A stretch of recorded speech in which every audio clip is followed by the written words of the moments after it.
Hi guys, Ronnie here and welcome to the workshop. Today I was working on this rather neat looking Scott foil.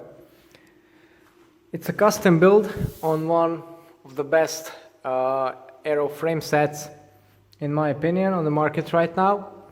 Very fast, comfortable, pretty light, direct mount standard brakes, so that's a huge plus. And apparently it's as fast or slightly faster than the Vendome, so excellent bike. SRAM ready tap, zip 404s, so all pretty good stuff. But it was plagued by a bottom bracket issue. And this bottom bracket creak was caused by a thing that I have met earlier, and that is, well, an aftermarket bearing set that didn't match the tolerance of the frame. So installed in there, or partly installed I should say, was a Seabear ceramic bottom bracket, which is a very nice quality unit, no doubt about that. The problem was the fit, as I've experienced earlier with some other brands as well, was just too tight in the frame. Now the owner installed the bottom bracket himself, and the problem was that because of the too tight fit it just wouldn't go all the way in, and because of that the bearings were misaligned, and actually the bearing itself moved away in the cup because the fit was tighter between the frame and the cup than between the bearing and the cup itself. So anyway, it just created a very bad creaking noise.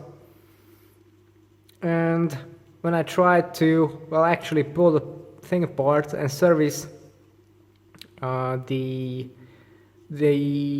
bottom bracket, then I ran into a problem, because even despite using Park Tools proprietary bottom bracket removing tools, so the Rocket and the standard BB30 tool, I just couldn't get the bearing out, no matter how hard I hammered it or how big a hammer did I use. Eventually I decided to go down a bit of a different route because it just wouldn't move, and that's when I thought, well, the thing is, in a metal frame you can just heat it up. A steel frame or a titanium frame expands, and then basically you have a better chance of removing it. But the thing is that with carbon you can't really heat it up too much without damaging it, particularly the frames, because, well, okay, the rims are designed with the resin that tolerates the heat. A frame, not so much, it's not designed to do that. So the only thing that could loosen the bond or the fit was actually getting it cold. Now, in the recent days it was over 30 degrees for the most part, so it wasn't so easy to achieve. I actually turned down the complete bike to a bare frame set, put it in our freezer when it got down to -18, and then I've used this freezer spray, which is well used for removing things. This brings that down to -40, which eventually was enough to remove the bearing cups from the frame actually pretty easily.